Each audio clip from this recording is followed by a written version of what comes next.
Palabras que son para vivirlas. Mensajes que revelan una oportunidad de crear una nueva vida para ti y los demás. Conócela, vívela. Palabra viva, una iglesia para vivir. Viendo los primeros 11 versículos, en donde veremos en el llamado del apóstol Pedro, un llamado también a cada uno de nosotros para participar del reino de los cielos desde nuestro lugar de trabajo, de vida, de casa, etc.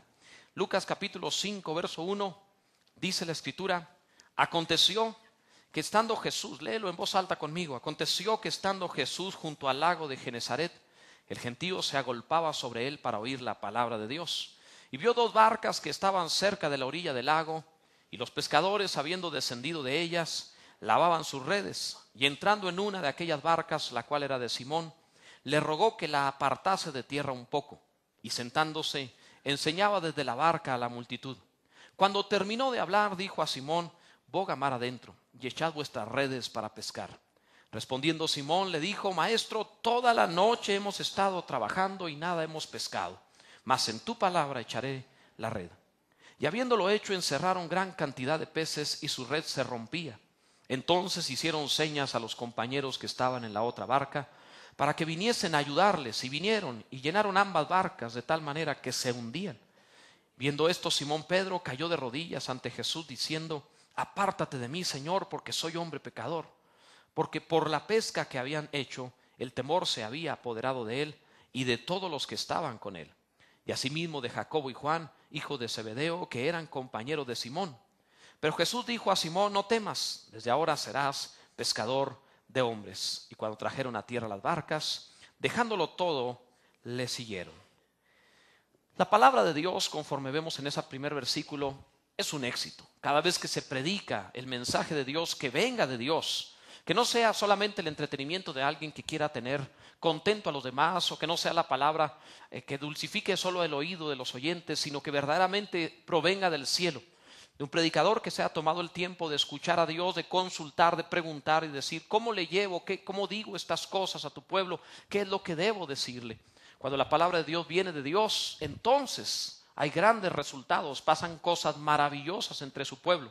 Eso es lo que vemos en esta porción. Se agolpaba la gente para oír a Jesús. Era un éxito. Sin embargo, mientras se juntaba la gente, Jesús tuvo que pedir una barca a algunos que estaban por ahí distraídos, vamos a decirlo así, entretenidos en sus redes. Y a veces así sucede. La palabra puede ser un gran éxito, algo maravilloso, y aún así algunos todavía pueden seguir enredados, vamos a llamarle así, entretenidos en sus redes. Jesús se acerca a Pedro y le pide su barca para utilizarla como púlpito. Esos versículos nos dicen directamente o claramente lo siguiente: entrando, dice el verso 3, entrando en una de aquellas barcas, la cual era de Simón, le rogó que la apartase de tierra un poco. La barca, en caso de Pedro, es muy significativa porque Pedro es un pescador y él suele relatar sus historias alrededor de una barca. Por ejemplo, en el Evangelio según Marcos, no Lucas que estamos viendo, sino el Evangelio según Marcos, que se cree que fue predicado, fue escrito, mejor dicho, a partir de las memorias de Pedro dictadas a Marcos, y Marcos escribió por el discipulado del apóstol Pedro. Pedro empieza a relatar la historia de Jesús alrededor de la barca. Comienza el capítulo 1 diciendo cuando fueron llamados a ser pescadores de hombres, cuando estaban en la barca. Empieza a relatar que Jesús pidió precisamente una barca para poder utilizarla como púlpito. Ahí en el Evangelio según Marcos se ve claramente el desarrollo. Más adelante, después de utilizarla como un púlpito para predicar desde allí, vemos también en ese mismo Evangelio que Jesús atraviesa el mar y se va a una región de Gadara. En la región de Gadara se encuentra, en cuanto dice Pedro, en cuanto bajó de la barca, vino a él un gadareno que estaba endemoniado, que tenía una legión de demonios, se postró delante de él. Después de liberarlo, Jesús subió a la barca otra vez. Así lo relata Pedro el Evangelio de Marcos, así lo va relatando. Y subió a la barca nuevamente para ahora hablar o para trasladarse hacia la otra orilla a seguir predicando a las multitudes. La idea de Pedro es que todo está girando alrededor de su oficio. La idea de Pedro es que él es una barca. Es como cuando le preguntamos a alguien, ¿a qué te dedicas? Y él dice, o ¿quién eres, mejor dicho? Y él dice, yo soy el licenciado fulano, el ingeniero tal, como si estuviera definiendo su identidad por medio de su profesión.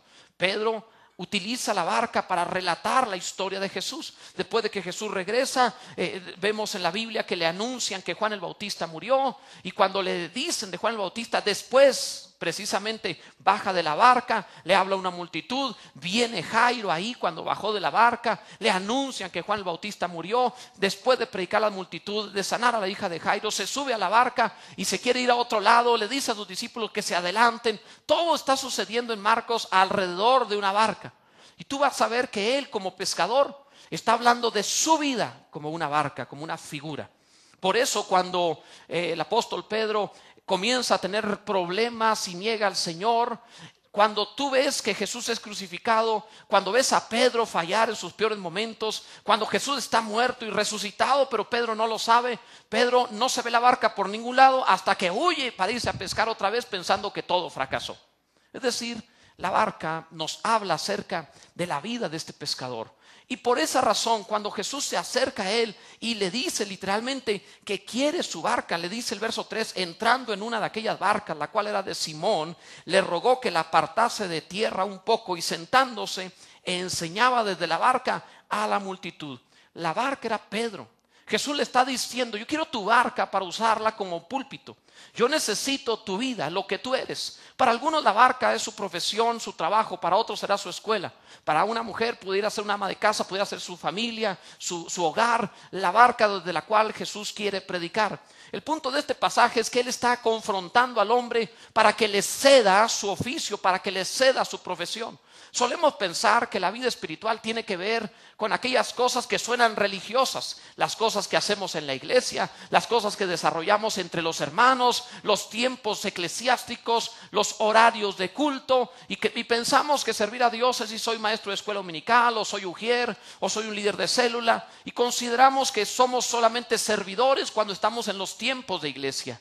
Pero este pasaje nos enseña que no vamos a poder tocar ciudades a menos de que Jesús comience a predicar desde nuestras barcas, desde nuestra vida, desde nuestro oficio, desde los lugares donde nosotros nos encontramos. Ahí en la escuela con el compañero de escuela, con los maestros. Ahí en el trabajo con los compañeros de trabajo, con el jefe o con los subalternos. En los lugares donde nosotros nos desenvolvemos, en las calles, en las plazas, en cualquier lugar donde tú estás, Dios está pidiendo meterse a tu vida, meterse a tu trabajo. Es que no es mi trabajo y las cosas de Dios, sino que desde el momento en el cual tú dijiste que Dios era tu Señor, en ese momento Él dice, quiero tu barca para predicar desde allí. Quiero tu oficio, tu profesión, tu trabajo, tu familia, todo lo que tú eres para predicar desde allí. No vamos a cambiar una tierra solamente por lo que prediquemos desde este púlpito. Vamos a cambiar una ciudad predicando desde tu púlpito, desde el lugar donde tú te encuentras. Eso es lo que nos enseña este pasaje. Dios está diciendo que necesita tu lugar de trabajo, de influencia para predicar el evangelio. Imagínate nada más a Cristo predicando en miles de lugares todos los días, al mismo tiempo tocando miles, por no decir millones de vidas. Ha llegado el tiempo en el cual las cosas religiosas se extiendan y no solamente sean las que suceden en un lugar de reunión o de culto, sino que las cosas espirituales sea todo lo que nosotros hacemos para la obra de Dios. Bendito sea Dios. El Señor le dice a Pedro que debe retirar un poco la barca de tierra. Cuando le está diciendo que retire la barca de tierra, le está diciendo, mira Pedro, no solo quiero una distancia entre la gente para poder predicar porque se agolpan y no me dejan hablar, sino que nos está hablando de una manera figurada la necesidad de hacer de nuestra barca algo que ya no sea terrenal. ¿Por qué sigues viendo tu vida como algo terrenal? ¿Por qué sigues viendo tu trabajo como solamente para pagar deudas? ¿Por qué no verlo retirado de la tierra hacia lo celestial, hacia lo espiritual, y saber que Dios te colocó en ese lugar porque necesitaba a Cristo predicando en ese lugar? Que no estás por suerte, no estás por capricho de la casualidad, no estás allí por la influencia de alguien, ni porque no te tocó otra cosa mejor. El Dios de los cielos te ha colocado en ese lugar porque quería influir a todos los que están a tu alrededor por medio de ti. Bendito sea su nombre para siempre. Eso es de lo que te estamos hablando en esta ocasión. No digas que no se puede, sí es posible. No digas que es imposible predicar desde ahí. No digas que es imposible. Pastor, es que en mi escuela me van a censurar, en mi trabajo me pueden correr, es que en mi casa puedo tener problemas. Créeme que no parece el mejor lugar una barca para predicarle a una multitud.